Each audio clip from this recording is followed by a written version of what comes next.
नमस्कार. जगन्नाथ गंगाराम पेडणेकर ज्वेलर्स प्रस्तुत home minister co powered by Bisk Farm biscuit आणि लॉरियल पॅरिस टोटल रिपेअर फाईलच्या या भागात मी आदेश बांदेकर आपल्या सगळ्यांचं मनापासून स्वागत करतो. सुकूर गार्डन, ढोकाळी नाका, ठाणे पश्चिम या ठिकाणी आता आपण आलेले आहोत. प्रतीक्षा प्रसाद बोर्डे या बहिणींना भेटणार आहोत, त्यांना बोलतं करणार आहोत. चला भेटूया बोर्डे कुटुंबाला.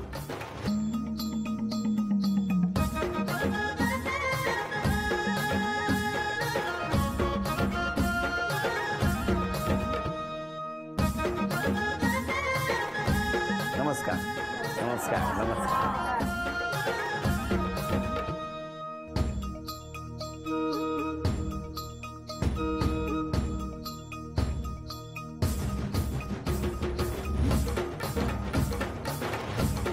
या उखाणा.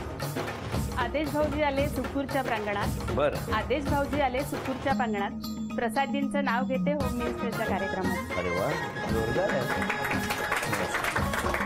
या ओळख करू. हे माझे यजमान नमस्कार. प्रसाद बोर्डे. बरं. या सासूबाई. नमस्कार. हा माझा मुलगा,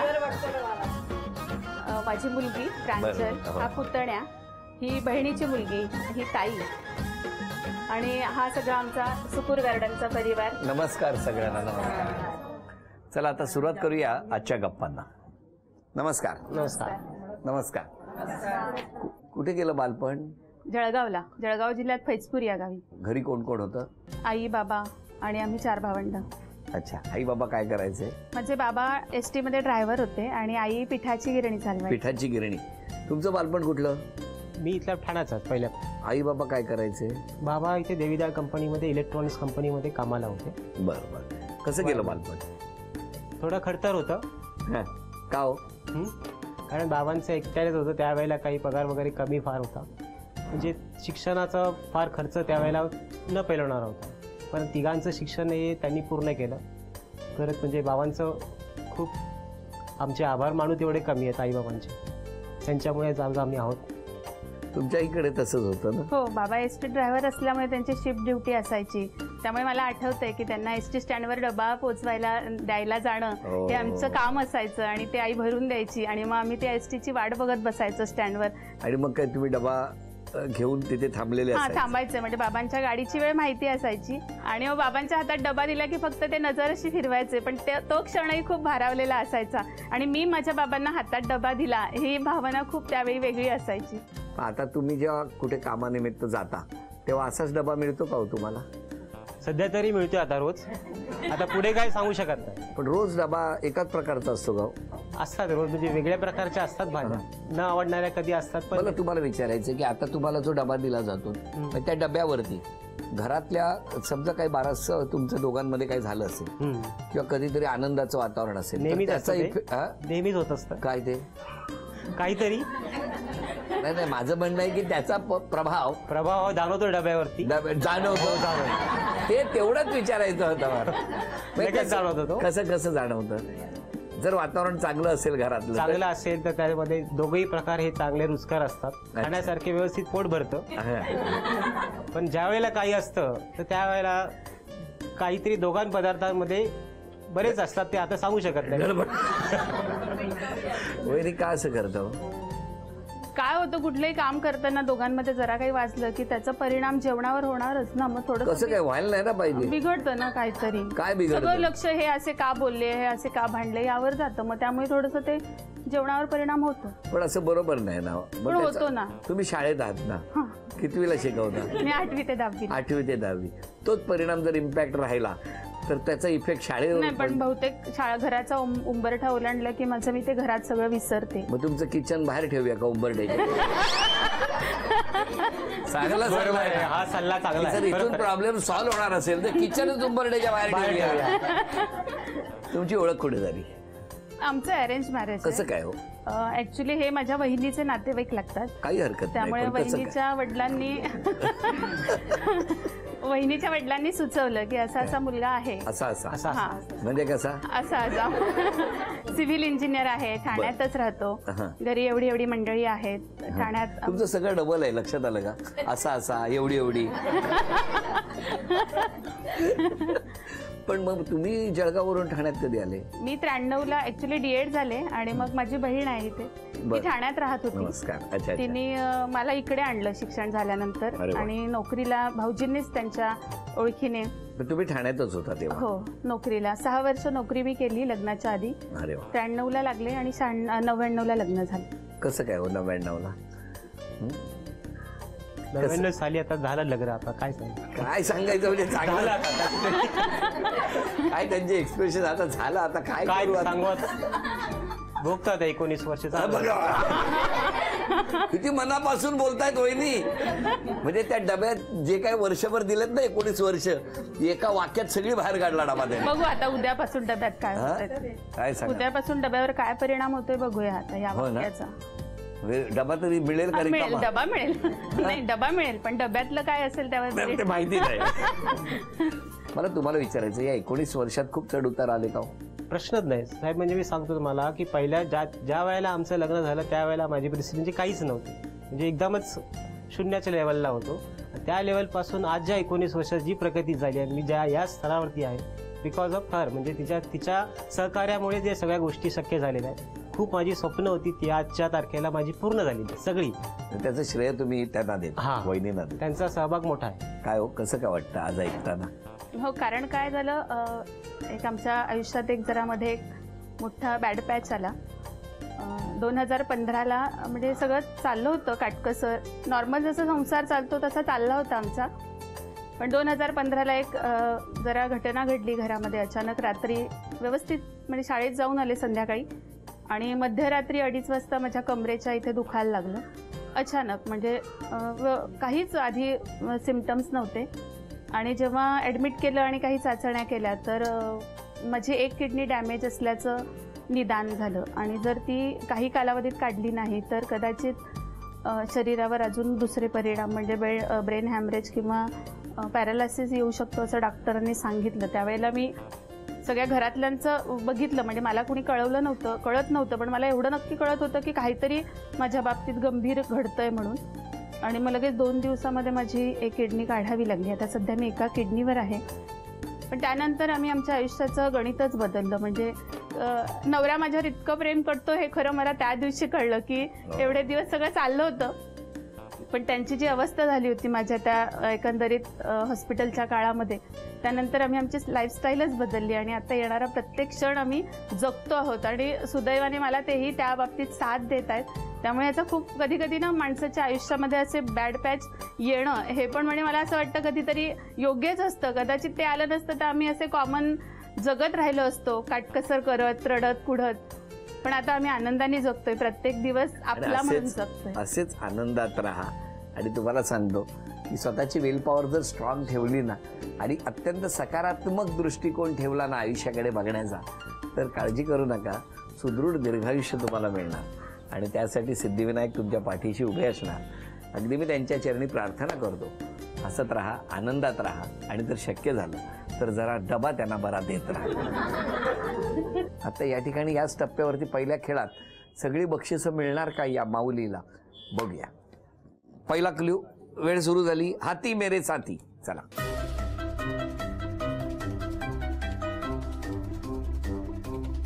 कांदा मुळा भाजी अवघी विठाई माझी. चला, 13 सेकंद झालेली आहेत.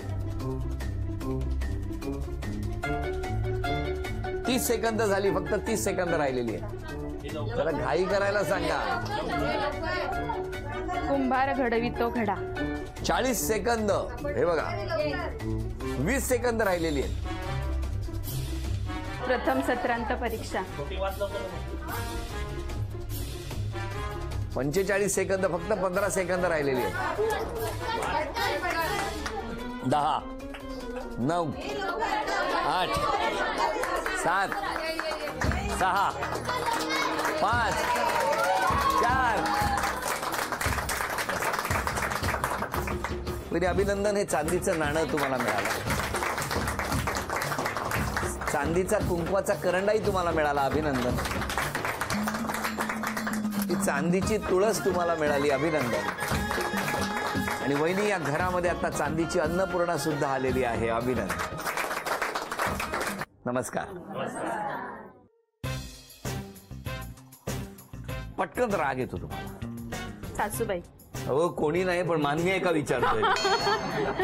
मान्य आहे. हा, मग ते सांगा ना. लगेच सासूबाई.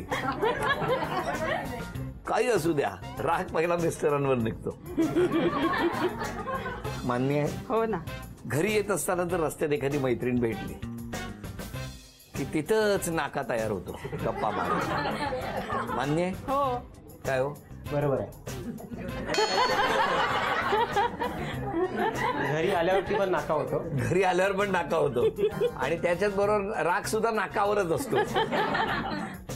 कधी कधी खोटं लिहितात लोक.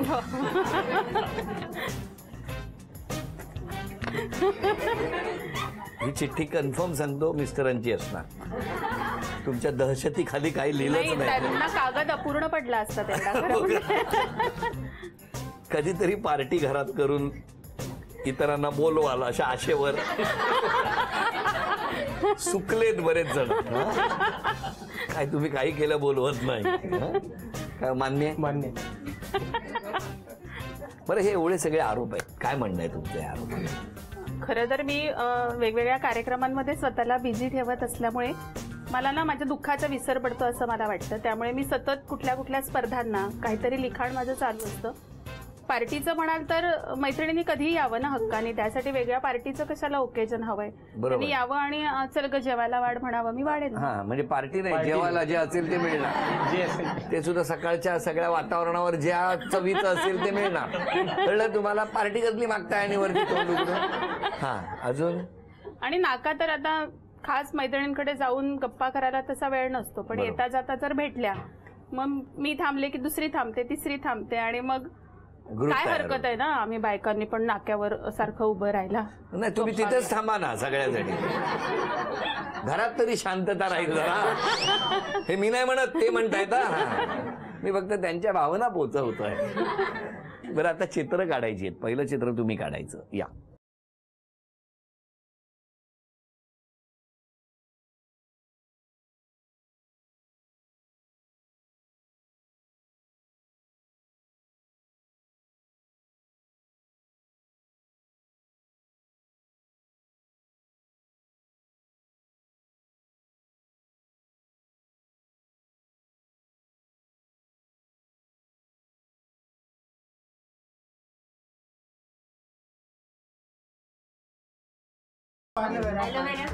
तीन. मला इंग्लिश नाही येत. अभिनंदन. पहिलं बक्षीस तुम्हाला मिळालं. अभिनंदन. थँक्यू. अरे बाबा. बोलायचं नाही, काढायचं.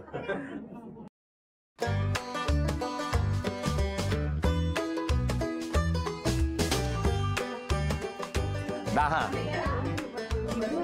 9, 8, 7. बोलायचं नाही. 6. बोलायचं नाही, चित्र काढा. 6, 5, 4, 3, 2.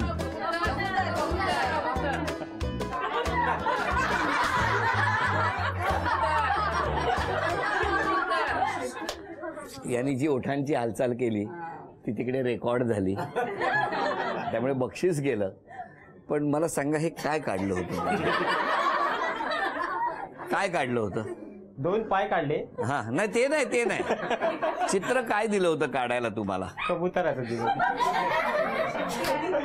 मला तुम्हाला विचारायचं, तुमचं माहेर कुठलं? फैजपूर. फैजपूर. तुम्ही गेलात कधी फैजपूरला? हो, गेलो. ओके. तुमचं गाव कुठलं? हा, धुळे. धुळे. फैजपूर, धुळे आणि मुक्काम तुमचा आता ठाणे. ठाणा. या 3 ठिकाणी जर असं कबूतर कुठे मिळालं, हे तुमच्या माहेराचं आहे का हो असं कबूतर? तुमच्या धुळ्यात आहे का असं कबूतर? बघितलंय कधी? बघितलंय? हे धुळ्यातलं कबूतर आहे.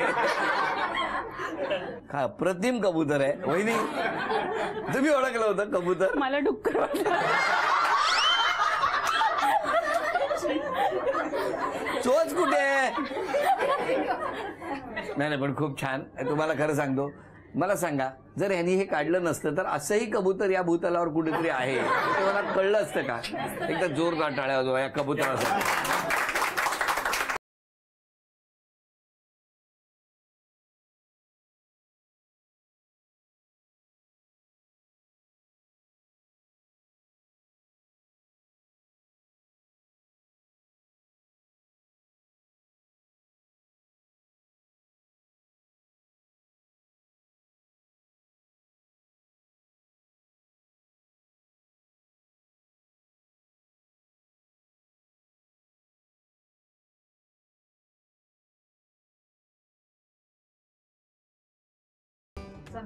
वेळ संपल्यावर सांगितलं सत्र, तोपर्यंत सत्र संपलं. काय होतं सांगावं? तुम्हाला काय वाटलं सांगा? कोळष्टक. काय काय काय काय वाटलं तुम्हाला? नाही, काहीच अंदाजच नाही. हे काय आहे सांगा? याला संत्र म्हणतात. फैजापूरला अशी संत्री मिळतात. मी तर आजपासून संत्र्याचा ज्यूस पण पिणार नाही खरं. नमस्कार. तुम्ही यांचे कोण? मी तिचा मोठा भाऊ. काय सांगाल त्यांच्याबद्दल, स्वभावाबद्दल? लहानपणी ती आमची सर्वांची लाडकी होती आणि तिच्यापेक्षा आम्ही मोठे असल्यामुळे आम्ही जास्त खडतर असं बालपण पाहिलेलं आहे. आणि ती लहानपण 18 वर्षे वयापासून तिने गाव सोडलं. तिच्या आधी मी आलो होतो. छान वाटतं त्या जोडीकडे पाहून, एकदम आनंदी. आणि असंच आनंदी राहावं. मध्ये जो बिकट प्रसंग तिच्यावर उद्भवला त्यातून तरी तिने आता शिकवून घ्यावी की तिने स्वतःच्या तब्येतीकडे अधिक लक्ष द्यावं. सासूबाईंकडे द्या. जे स्वभाव चांगला आहे, मनमिळावू आहे. आता तरी मला तिच्याबद्दल काहीच म्हणजे हे वाटत नाही. फक्त आता एकच करावं की तब्येत सांभाळावी व्यवस्थित, आपला काय आहे ते लक्षात घेऊन मुलाबाळांकडे लक्ष द्यावं, एवढंच करावं.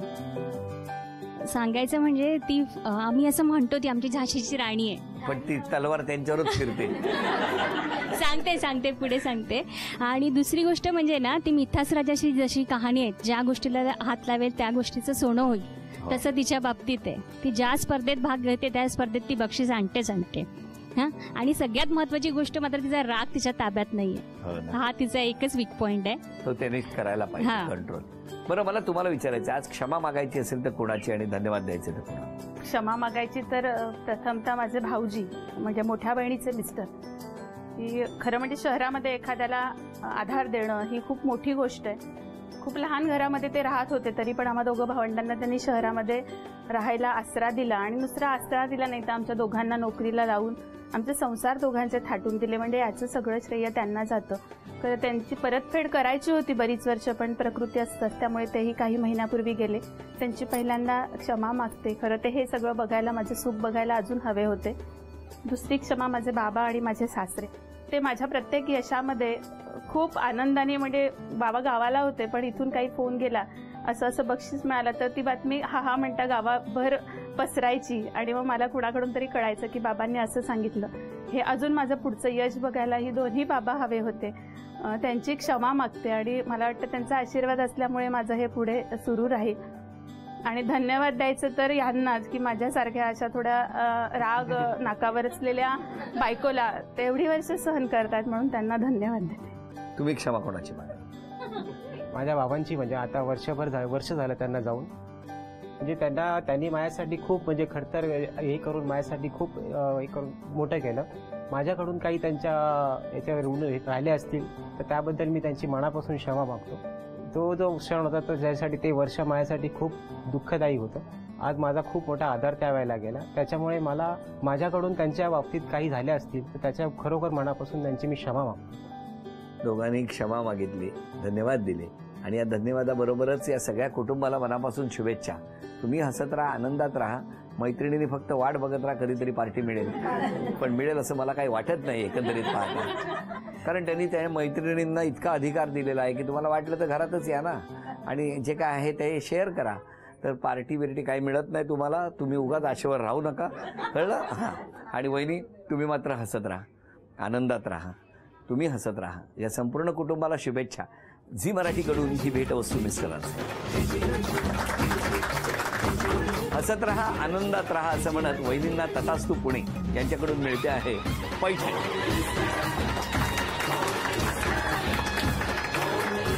अभिनंदन. आजचा भाग इथेच संपवूया आणि पुन्हा भेटूया अशीच एक पैठणी घेऊन होम मिनिस्टरच्या पुढच्या. नमस्कार.